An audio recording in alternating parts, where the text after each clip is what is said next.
Okay, so now you see America moving from the first phase to the second phase.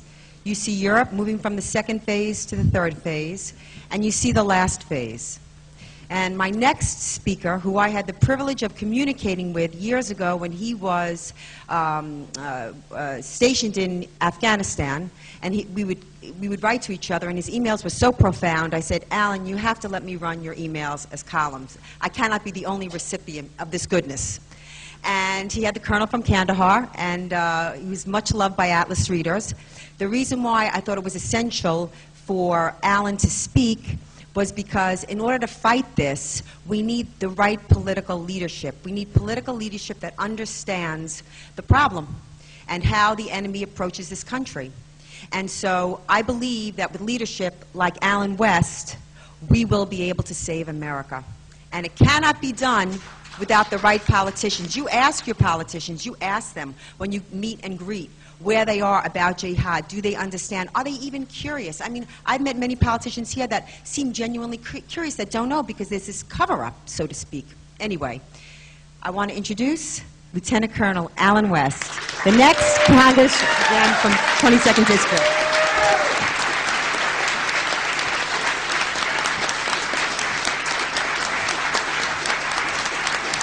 Thank you. Thank you very much, and Pamela, thanks so much for that introduction. Robert, it's great to be here with you all today. And I just want to tell you one thing. If the truth has just become hate speech, well, you might as well lock me up, because I'm not shutting up.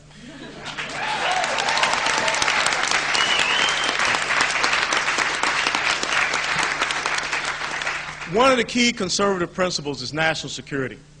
And the fact that we are here and we're now talking about this issue, this is one of the things that the American people look to conservative, principled leadership to do, which is to protect them. And if we do not stand up in this great convention that we're having here right now and profess who we are and that we understand this situation, this issue, the American people will turn away from us. You have to hold the conservative leaders that you see here this weekend accountable to do the things to protect you. Now, let me explain some things. I've been sitting back here listening. I'm sick and tired of people saying war on terror. There's no such thing as war on terror. In World War II, how smart would it have been if the United States of America said that they were at war with the Blitzkrieg, or if they were at war with the kamikaze? A nation does not go to war against a tactic. Just the same way. When you sit around and you see our strategic level leaders here in Washington, D.C., go on all the Sunday pundit shows, and they talk about how great it is that we're directing drone attacks.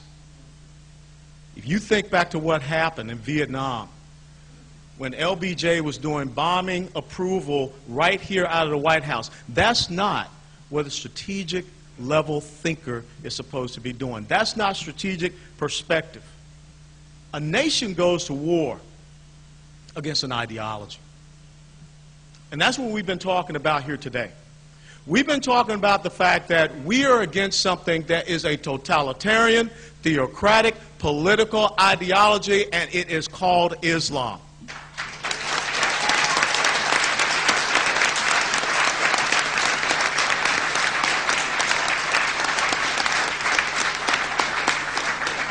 This is not about Muslims.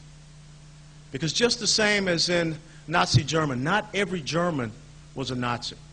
Just the same as when I was in Iraq in 2003, not every Iraqi was a member of the Ba'ath Party. What I am talking about here is an ideology that has existed since 622 AD, since the 7th century. It got started with a thing called the Nakla Raid, which was after Muhammad made his hijrah, leaving Mecca, going out to Medina. It has been violent ever since. It has confronted Western civilization, and this is just another chapter in the long book that they are writing to conquer each and every one of us. And now is our time. Just as our forefathers had to stand and turn these enemies back, we must now stand and turn these enemies back in today.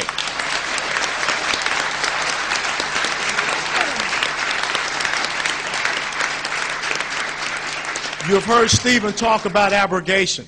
You need to understand things such as the Treaty of Hudaybiyah, where they will sit and they will deceive you by holding off so that they can become strong, which is how, back at about 627, 628, that is how Muhammad was able to then go in and overtake Mecca. The exact same thing that is happening right now. You need to understand the traditions of Muhammad. When he wrote letters to Khosroes, the Persian emperor, when he wrote letters to Heraclius, the Byzantine emperor, that said, you have three choices. You convert, you subjugate, or we're coming to get you. Well, guess what? Back in about 1992, Osama bin Laden did the exact same thing. He sent a letter to the United States of America. Later on, in about 2005 or 2006, Mahmoud Ahmadinejad did the exact same thing. He sent a letter to the American people and to President Bush. We are already in a declared war, and if we do not have the type of leadership that can understand that can study this enemy, this adversary, we're on the road to perdition right now in this great country. We need to understand, as everyone here has stood and told you, Sharia law is incompatible with who we are in Western civilization, and definitely who we are and stand for in the United States of America. It is not about freedom. It is not about liberty. It is not about protecting human rights or women's rights. It is about what Islam says. The word means submission. And I don't know about you all here.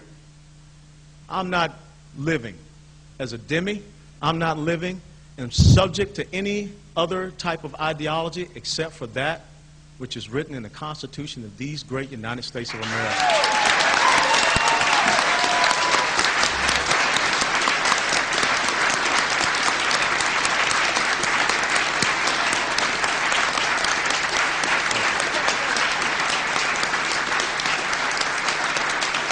Thank you.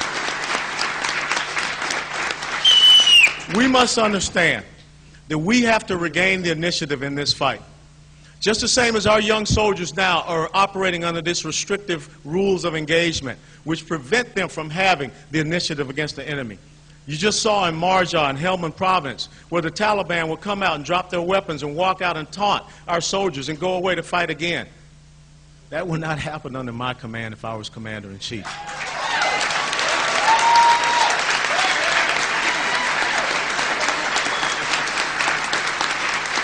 And just the same, we need to develop the right type of strategic level rule of engagement, because our constitutional rights should not be afforded to illegal enemy combatants as stated in the Geneva Convention.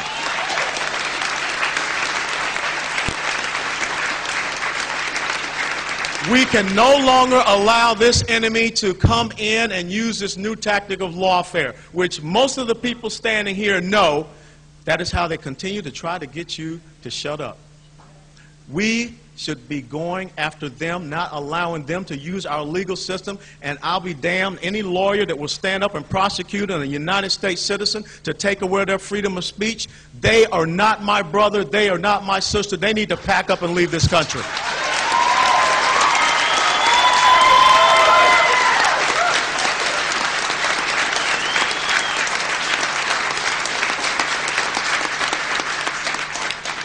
If we continue on in this political correct multiculturalism atmosphere that's on steroids, we are paralyzing ourselves from taking the right and proper actions. We see what is happening in Sudan. We see what is happening in Austria. We know about Geert Wilders in the Netherlands. We know what's happening in Denmark. Trend analysis is what we called it. There's nothing wrong with it. And for those of y'all here that are in the media, stop calling it profiling. It's about identifying the enemy and what they're doing and going after them. When I was a commander in Iraq, I knew that young men on dirt bikes were coming out of the groves to lay out IEDs and attack us. I was not going to chase women in burqas in the middle of the night in their houses. It's trend analysis. Stop being politically correct. Stop allowing them to come into our country.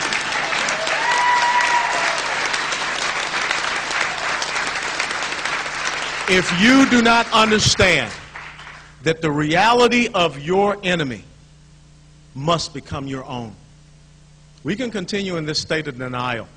When I read the Fort Hood attack based upon what Major Hassan did, I was absolutely appalled. When I stood there and watched the Sunday show, when General Casey, Chief of Staff of the Army, said he was more so concerned about diversity being a casualty than the loss of the 13 soldiers at Fort Hood, Texas, we have problems in the leadership in these United States of America.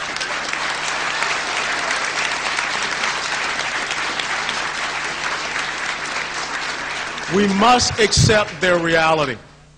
And the way ahead is so simple. You've got to get the right type of leadership in this country, because that's what it's about. We've got to get the right type of leadership across Europe. We've got to get the right type of leadership that will not be afraid. Members of the media, stop attacking Jews and Christians. Stop being afraid of this enemy. Show the same type of vehemence that you want against your fellow Americans, against them. Because let me tell you something, 30 to 40 years from now, if they're successful and they have control of this country, there will be no free media. There will be no free speech. There will be no freedom of expression. And guess what? You will have been complicit in this because you are too much of a coward to take a stand.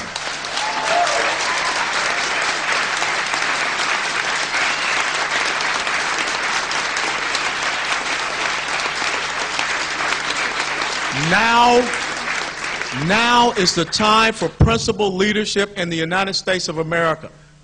Because as the quote that Elizabeth has taken from me, when tolerance becomes a one-way street, it leads to cultural suicide. When I am able to fly to Saudi Arabia with my Bible in hand, with my cross around my neck, to go to Mecca and go to a church, then guess what? We're good to go. But until that point, we have to understand the objectives and the goals that Islam has set forward. We have to be proud of who we are. We cannot have leadership that will go stand before the Turkish General Assembly and say that America is not a Judeo-Christian nation. We cannot have a leadership that goes and stands in front of a university in Cairo, Egypt, and apologizes for the United States of America. That is not about what American pride is. We cannot have leadership that is asked, how do you define victory? And they cannot. Well, let me tell you, this is how I define victory.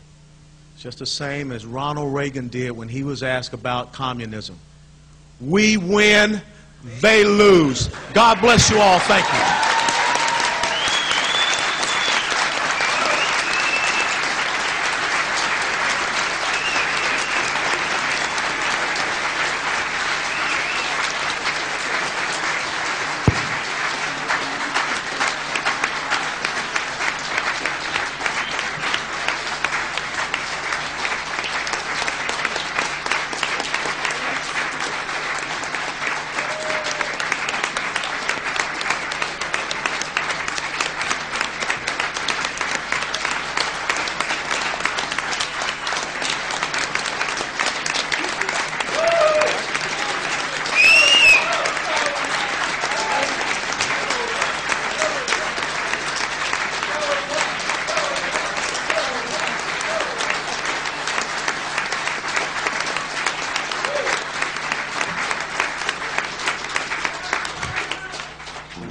One of the things that Islamic law forbids is music.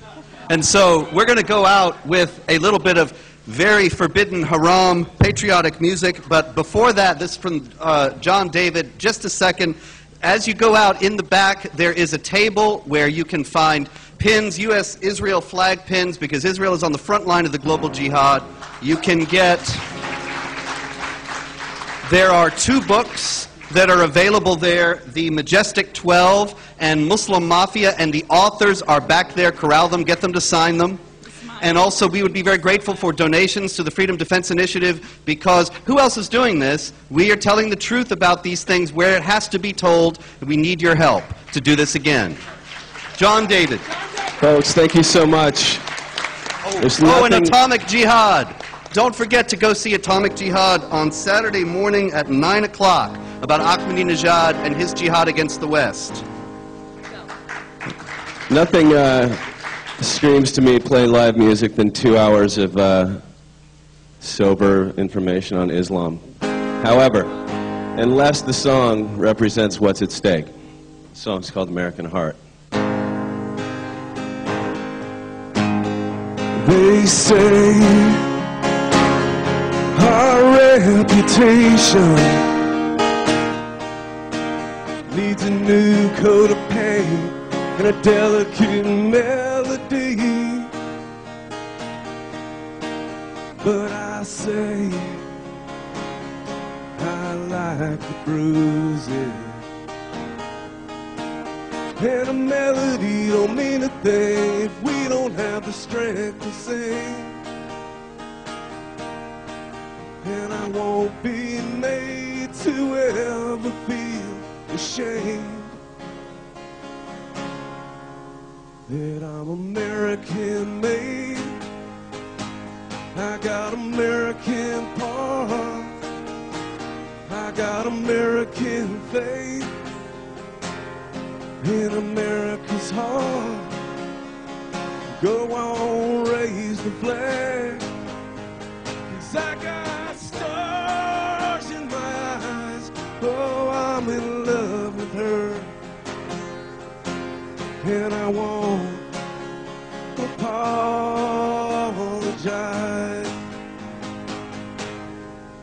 They say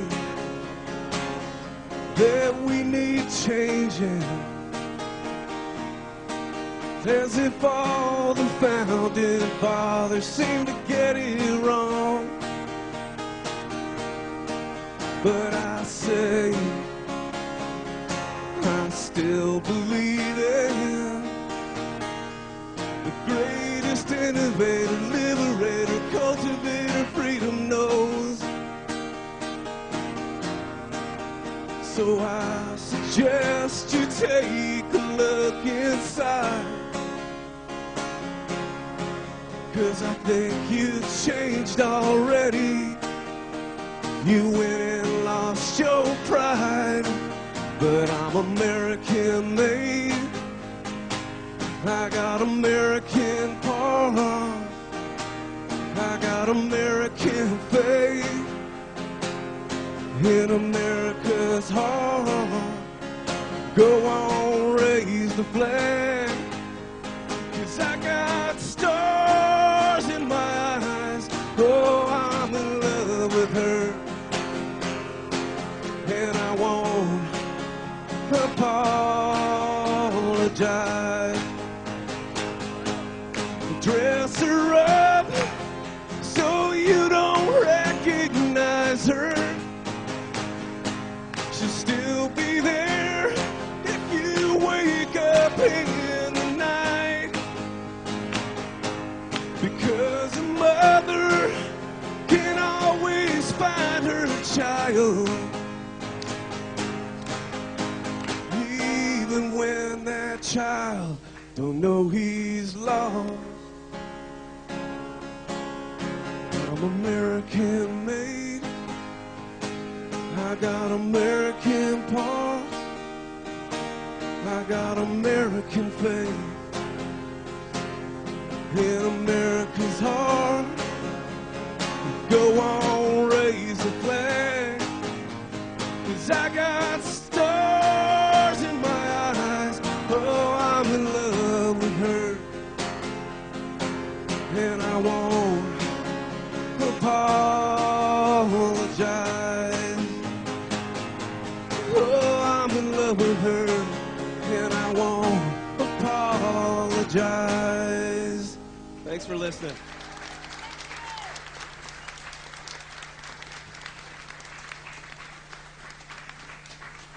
Thank you all for coming.